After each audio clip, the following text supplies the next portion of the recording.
All right. This is it. I feel like I always get the session that's right between us and the bar. So I apologize, but hopefully, I think for the people who are here in the room, and I know definitely the people who have been on the live stream all day, close to 6,000 people. 6,000 people. I know people, I know, right? And it's really a testament to the speakers that were here today. Obviously they've attracted a global audience, so thank you to all the speakers for participating. But the reason why I'm here is, we've heard from companies like AT&T and Deloitte, and we've got, I know, clients in the room from Esurance and Facebook and Twitter and Google and ADP, and there's probably some people who are in this room, and I know definitely some people who are on the live stream that are going, what do I do if I don't have the kind of, brand awareness that Informatica, right, or Twitter has? Or what if I'm struggling with a reputation that isn't as strong as Zappos? And we've already heard some of the questions today, what if I don't have an army like Sodexo, or I don't have a line item in my budget for employer branding, right? What do I do? So what I want to do before the cocktails is make this worth your while, encourage you to stay dry for just another couple minutes. And I want to talk about really three things. One, how to do an employer brand audit to kind of determine what is the state of your employer brand now, how you can measure that, how you can actually get some hard data and some reporting that you can look at and share, everything from tracking your brand awareness versus talent competitors, to taking a look at how you stack up in things like work-life balance or salary compensation compared to other people that you're competing against for talent. I want to talk about how to check to see if the perception that's out there in terms of your brand is reality, and how to see, because oftentimes employers are making sometimes decisions in a silo and they're not too tapped into what the real perception in the market is of them. And then third, I want to give you 5 key things, easy things, that everyone in this room and who are watching today can go home and actually implement, all for $0 in the event that you do not have a line item in your budget that says employer branding. Sound good? Everybody with me? All right. Fantastic. So, it's kind of a shame that I'm going last because I had all these great quotes and these fantastic stats, and Brian Cheney takes this, and Josh Burson takes that, and Lars Schmidt takes the other one. So I don't have a lot of thought leadership left, sadly. Sadly, my thought leadership has been taken. But, Jeff Bezos at Amazon is a client of ours at Glassdoor. He said that your brand is what other people say about you when you're not in the room.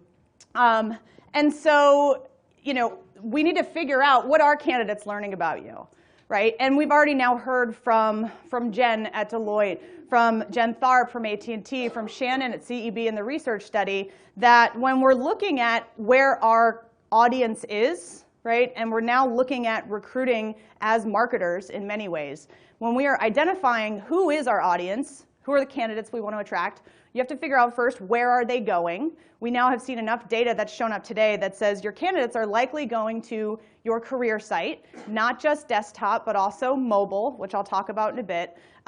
Secondly, they're probably going, and we see it in the traffic to our career pages, they're probably going to Glassdoor at some point in the process to research you.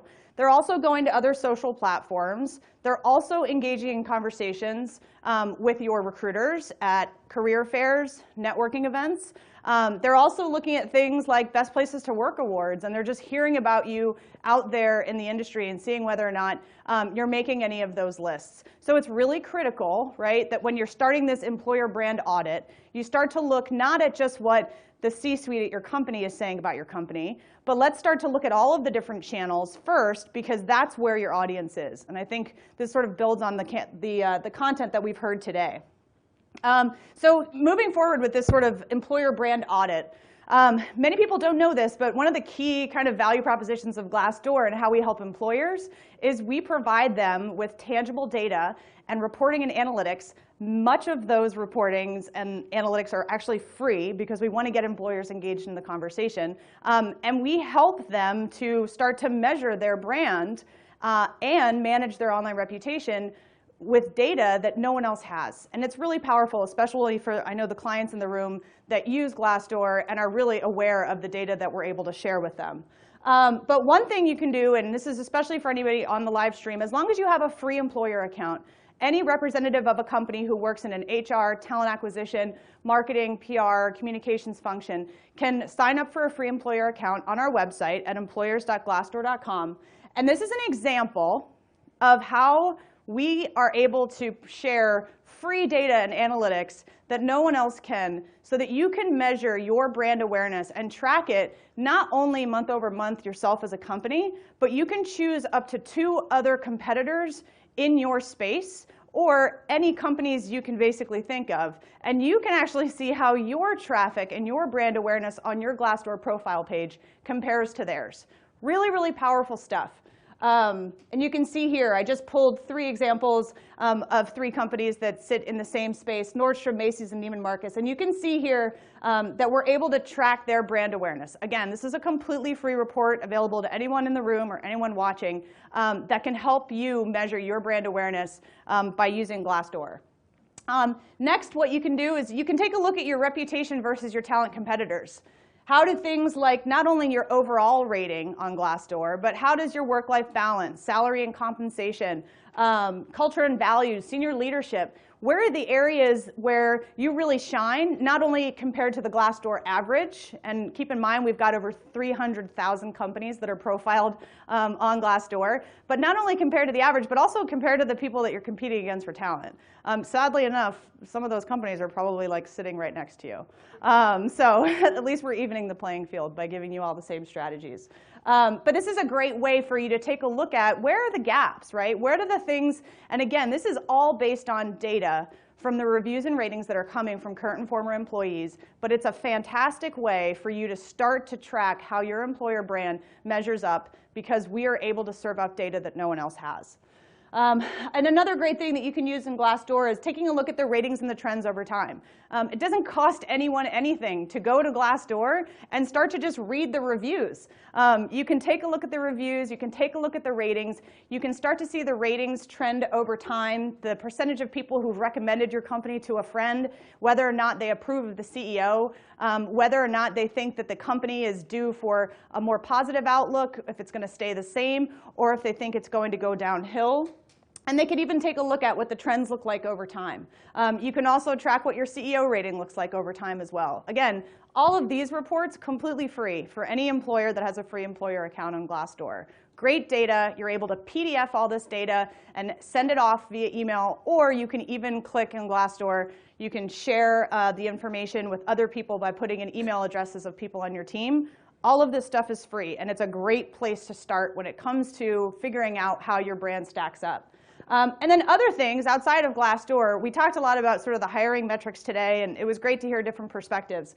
But when we look at the decision process of a candidate, really, when it comes to an employer brand, it plays a role in really the whole life cycle, from awareness, right, all the way through to sort of a decision, a buying decision in many ways, which is the hire, the applicant that applies through to a hire. And the 2 metrics that we recommend companies look at that will help them assess where their employer brand is today, and we've already heard them, is applicant quality, and the other one is accepted offers. The idea is, and this is all, again, building on the content that you've heard today from our great speakers, but the idea is if you, 1, can understand who your audience is, who are the types of candidates you want to attract, really leaning into, like Stacey talked about, kind of the zaniness of the Zappos culture. You hone in on who is your target audience. Then you figure out where is our audience, right? This is where you pull the data in terms of traffic to your career site, to your mobile devices, to Glassdoor, to other platforms. Then the idea is if you have the right message that's targeted to those people, and again, this is all Employer Branding 101, the result should be higher applicant quality, right? You should be targeting the right people in the right places with the right message, and the result is going to be the right fit candidates that apply. So I would definitely recommend looking at, whoa, not yet, applicant quality, and the second one is accepted offers. Because if you're doing a good job of differentiating yourself as a company and really leaning into what makes you unique and what makes you an employer of choice over your talent competitors, that's going to show up in accepted offers. So moving forward now, yes, the reality check, which came a bit early. And everybody heard this. Again, stole my thunder. 51%, based on a survey in 2012, said that new employees have buyer's remorse because the hiring process failed to paint an accurate picture of the job. So the question that we need to be asking is, is there a gap, right, between who you are as a company and who you think you are? So many times I talk to employers and I go, do you know your employer value proposition? Do you know what makes you a great company? Why someone should choose you over your talent competitors? And what they say is, yep, we're very clear on that. We know what it is. And I just go, fantastic. Who came up with that value proposition, or who came up with that unique differentiator? And they go, oh, it was actually our CEO and our COO. And I go, oh, that's great. Or they say, oh, we came up with it when we started the company in 1907. And you're like, okay. Or they go, oh, our HR team put it together. Or, oh, our marketing team figured out what makes us a great place to work, and they just told the rest of the company. Really critical that you're pulling in the right people so that you can start to figure out what that message is. And then we'll talk about how you can sort of bounce that back and make sure that it's consistent. Because we've already heard today, authenticity and transparency. It's what candidates want. The buyer's remorse that candidates have had in the past, it's because the only messages that they were getting were the ones that came directly from companies, right? In the job descriptions, on their career sites, and the conversations they had with recruiters. And the end result was the expectations that half of them had through the hiring process when they only went to those sources were not consistent with what the job really turned out to be. Raise your hand if you've ever been in a situation where you took a job and within probably 30 days, maybe 3 hours, you went, uh-oh, this is not, right? Hopefully Mariah isn't one of them who just joined us as our Chief People Officer at Glassdoor. Hope that wasn't it. So what are the ways in which you can start to check whether or not is perception reality, right? So again, using some of the tools and the reports that we have on Glassdoor, for our clients, this is an example of a fantastic tool that we've got. It's a word cloud. It basically pulls together from all of the reviews that are on your Glassdoor profile as a company, the pros and the cons, so that it can show you a really cool word cloud. Another thing that you can do is, again, look at the reviews and ratings and read them. People also don't know, I don't think all the time, that Glassdoor not only has company reviews, but they have interview reviews as well. Stacy talked about using the iPad as part of the interview process. And many people don't realize that this is a key piece of data that's completely free to any company and a fantastic way to determine if what you think people think about your company is accurate with the perception that's out there. So I'd encourage everyone to do this. Share this data with your teams. It's completely free, and it's a great place to start. And then raise your hands if you do quarterly employee surveys, right? Satisfaction surveys, or maybe a Q12 to determine engagement, right? Most people do. But one thing I would say, your new hires are a fantastic source. They are the front lines of your employer brand. Because to determine whether or not new hires are in line with the brand that you're promoting, this is a great thing to do, is survey your new hires. Do it either informally in interviewing or do it in the form of a quick SurveyMonkey survey within their first couple days. And you know already why you chose that candidate. You should find out, why, candidate, did you choose us? And where were the areas potentially where maybe we weren't as strong? Share with us who else we were competing against and tell us why you chose us. When you start to pull that data and share that with your team, I guarantee that's going to be more valuable than having your C-suite sit in a room and determine why they think it's a great place to work when they might be, I don't know, a bit shielded, right, from what's actually happening at the company.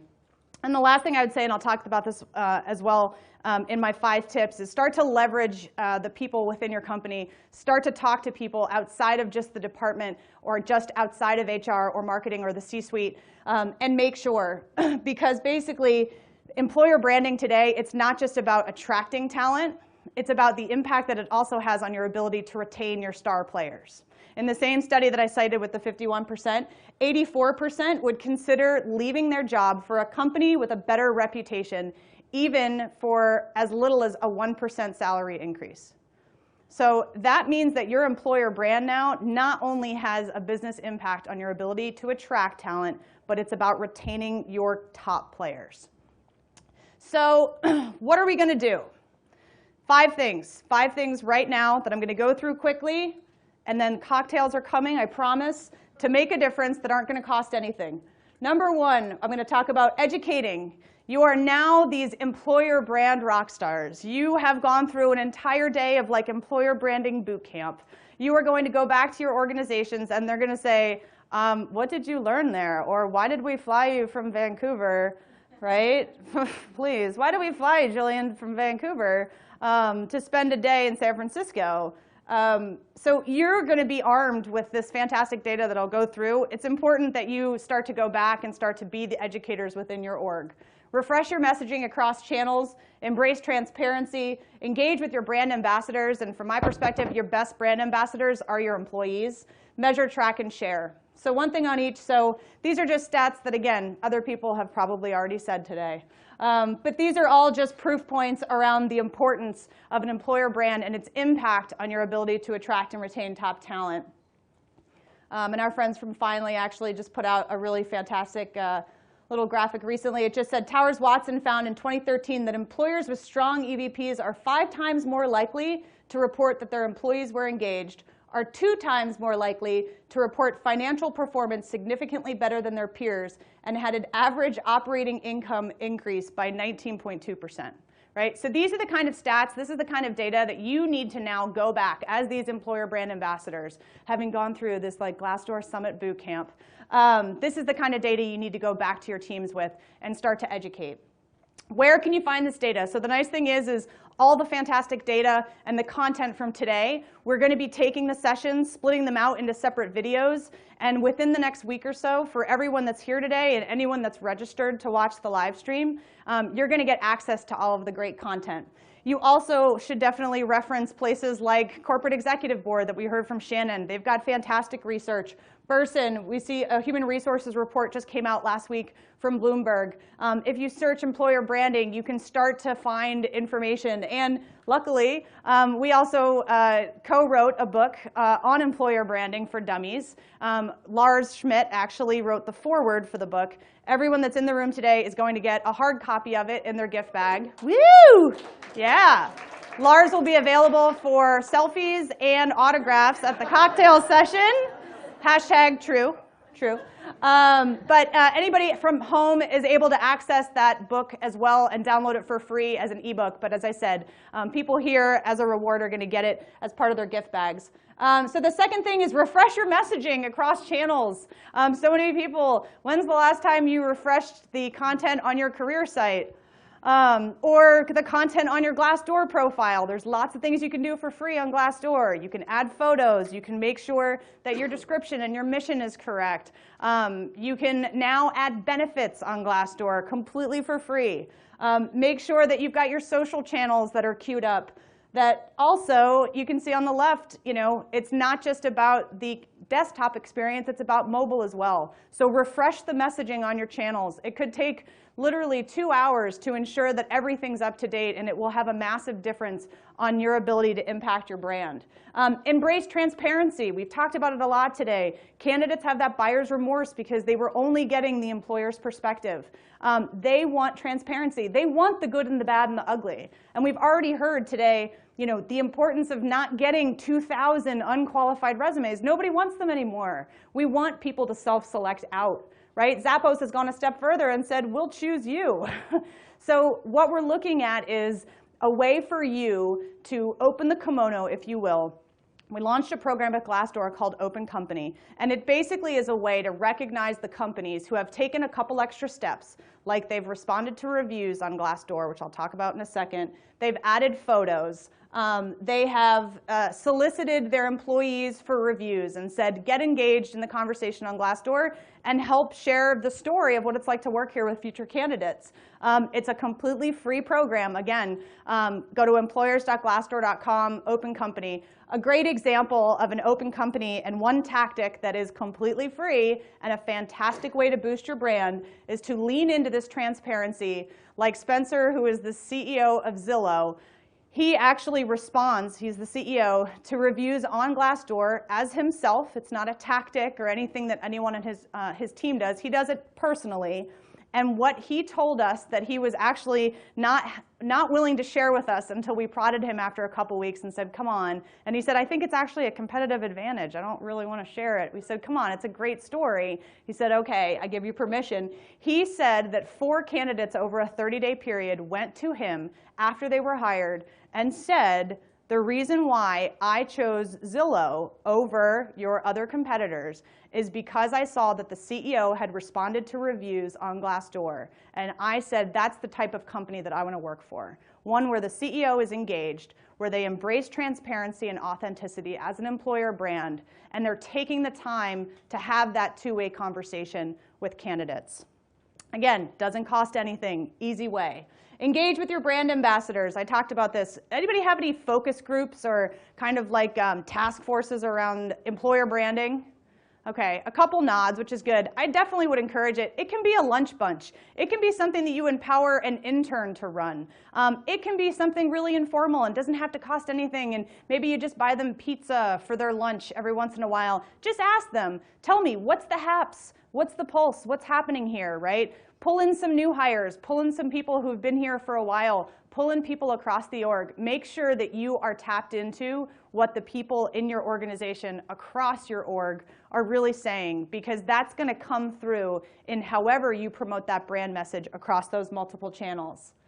And then one thing I would say is choose your key messages, and then encourage them to share their story, but don't get too complicated. We already talked about trying to put in multiple messages and then everything gets lost. Really try and hone in on what's the one thing that makes your company stand out, the one differentiator, the one thing you would want everyone to remember about your company. Agree upon that as an organization and then promote that. That's going to be one message that if everyone can rally behind, will have a really, really powerful brand impact. And then the last thing is measure, track, and share. I mentioned, anybody use SurveyMonkey? I love SurveyMonkey. It's free. I think they have a paid product, but they've got fantastic free resources. Again, great way for you to take the pulse with new hires, find out even from candidates if they are submitting interview reviews on Glassdoor, but if you want to get feedback from them, find out, why are they choosing you? Where are you missing the mark? Continue to engage in that two-way conversation, and then take the great reports that actually come from a site like SurveyMonkey and roll those up. Glassdoor, 3 key hiring metrics that we're looking at: applicant quality, which we talked about, accepted offers, and then, because it's also about retaining your employees, your brand has an impact on your ability to retain employees, so look at retention stats as well.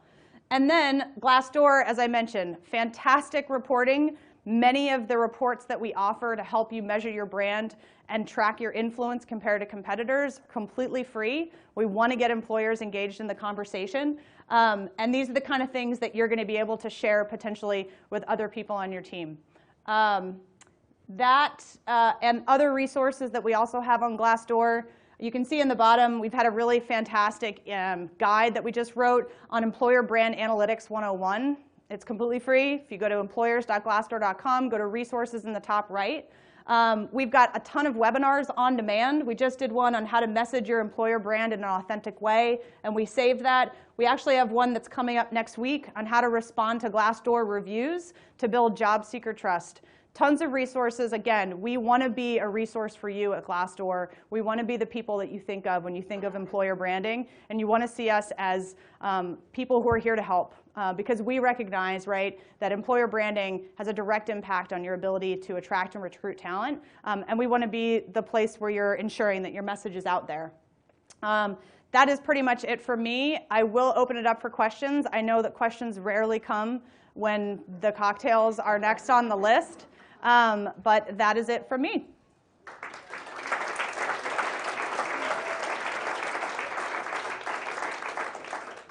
I don't know if Lars had already started drinking. We're not sure yet. Does anybody have any questions for me, or at this point, probably for any of the other speakers in the room? Yes? Have you ever seen any responses impact the company in a negative way? Have I ever seen, I would say you'd have to ask the companies themselves.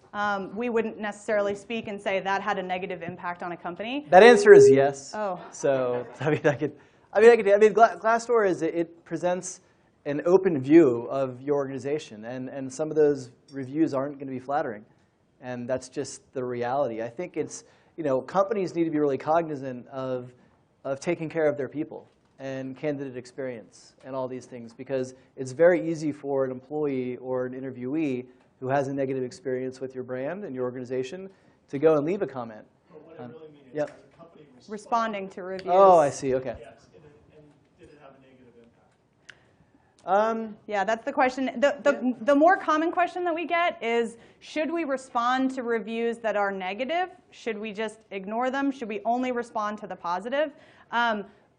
Again, it depends. In terms of best practice and what I've heard from other employers, it's more important that you are current, that you're taking a look at, say, the reviews. And again, it depends on how many reviews are on there. But I would definitely recommend sort the reviews on Glassdoor by date.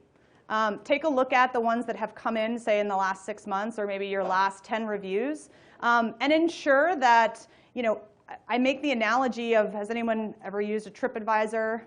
Right? I stayed at the Four Seasons in Maui for my honeymoon. It was fantastic. It gets, probably a 4.99 out of 5 stars on TripAdvisor. But I remember reading, and someone had posted that they had a negative experience because the air conditioner in their unit was broken. It doesn't mean I don't think that it was going to be a great hotel to stay at, because you don't make a decision just based on one. But it was fantastic to see the general manager of the resort respond to that negative comment and say, thanks so much for staying with us. I'm really sorry that you had a bad experience. We actually looked into that unit. We've switched out the air conditioner. We would love to welcome you back so that you have the kind of experience that most of our guests have here at the Four Seasons in Maui. So that's the kind of transparency that I think even responding to negative reviews shows that you're aware and you're cognizant and you're working on it. That's the kind of authenticity that today's candidates are looking for, and we're giving employers the opportunity to do that on Glassdoor. Yeah, and I would just add one quick thing. Don't be defensive. If you do make the decision to respond to comments, be cognizant of what you're writing. If a company takes a really defensive tone, you're wrong, that's not what happened, whoa, that's way worse than doing nothing. So just be mindful of the tone you use. TripAdvisor is a great place to look at for inspiration, because they've got places like the Four Seasons that'll be really good at having the right tone to that response. So just keep that in mind. So I had a question. I was doing some research on a Glassdoor page of one of our competitors. This might be a little controversial, so sorry for that. But what I noticed when I did some deep digging, they had a really high rating, much higher than ours. Okay. And when I did some digging, I noticed that there were some employees that were actually bullied to leave reviews.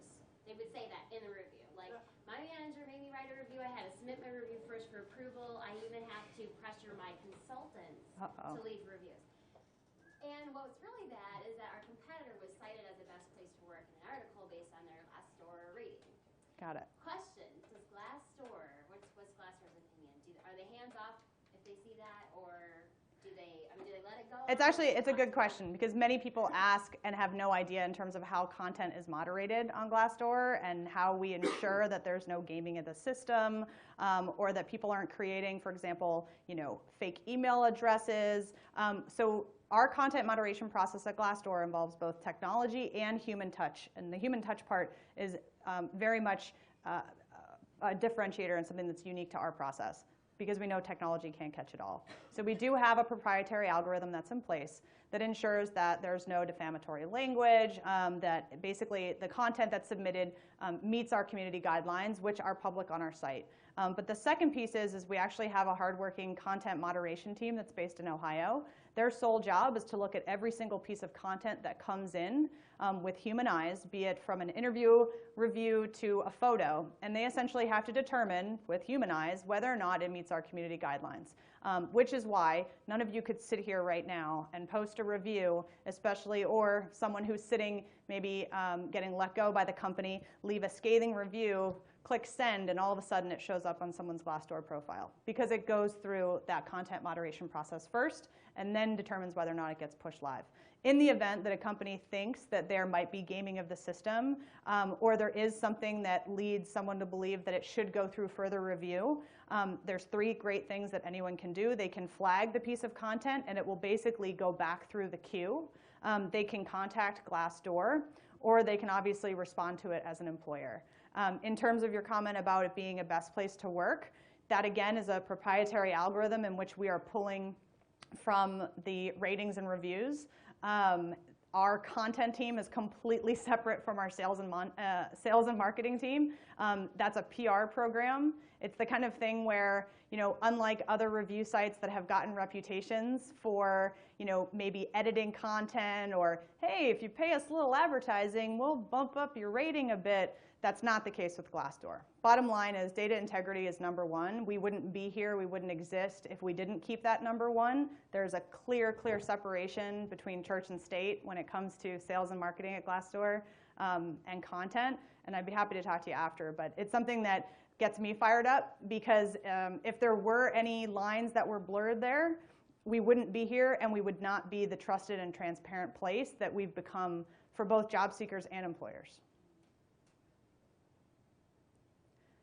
And I think everyone is, I'm starting to see, they're salivating. They're salivating. Glazed look. Are there any other questions from the audience? And if we do, we'll probably maybe take one more. And then I'll encourage everyone, if they've got more questions who are here, that we'll take it downstairs and enjoy those questions over cocktails. I want to make sure, Jillian, you've got a question. Yes? So we talked a lot today about ramping up employees. And where are you from? What company? Sega and Relic. Sega and Relic. Okay. We talked a lot today about ramping up teams on getting on social, like getting them to be the voice of the brand, all that stuff. We haven't talked about execs. And so with the mentality of like everyone's a recruiter, Yes. I believe it needs to roll out from somewhere. What are some strategies in getting exec management, all that jazz, like ramping up on social? That's great. And I will definitely defer to probably Lars on this, because owning his consultancy of Amplify Talent, this is what he does. But to repeat the question, then I'll turn it to Lars. The question from Jillian from Sega and Relic was around how do you get executive management involved in the conversation? We've talked a lot about recruiters and people in HR and maybe marketing functions, but how are we getting the C-suite, especially at larger companies, involved and engaged in the conversation? So I'll turn that over to Lars. Yeah, I think there's a couple ways to approach it. For me, some of the things that I try to do is when you're trying to cultivate and lead a branding effort and really introduce social recruiting in your organization, it's really important to do something that's not that comfortable to everybody, and that's manage up. And it's really important to be able to present some of the metrics and the successes that you're having and the results that you're having from social recruiting to get them. You're not just saying, hey, I want you to do this because I want you to do this. You're saying, I want you to do this because it's making a difference in our recruiting efforts. And people who are checking us out are looking at your profile on LinkedIn, or they're looking to see if you're on Twitter or different things like that. And so, the more you can manage up and convey some of the wins and successes you have in employer branding, I think the easier it is to get them on the hook. Another thing you can do is, if you have competitors who have executives who are very active in social, nothing like a little competitive fire to light under your own executives to say, look, X company, your Activision, look at Activision's CEO. He's tweeting all the time. He's participating in groups. He's got X followers. He's considered to be one of the more influential CEOs in the marketplace. That's helping them draw talent.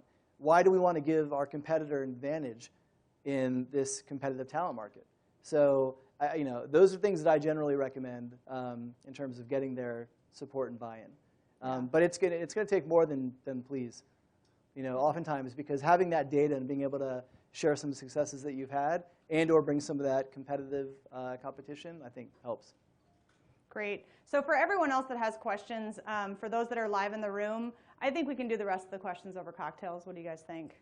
Yeah, and for those of you that are on the live stream, I still would encourage you, we're going to have the tweet wall, and we've got social media going, especially for those on the East Coast. I know we had people from Sydney, from Poland that were up in the middle of the night so that they could watch today. Feel free to continue to tweet your questions to hashtag AskGDSummit. We will have the speakers. Maybe after a couple of drinks, they'll be more apt to share some strategies. So feel free to have your questions asked there. I want to thank all of the speakers. Can we give a big round of applause for the speakers?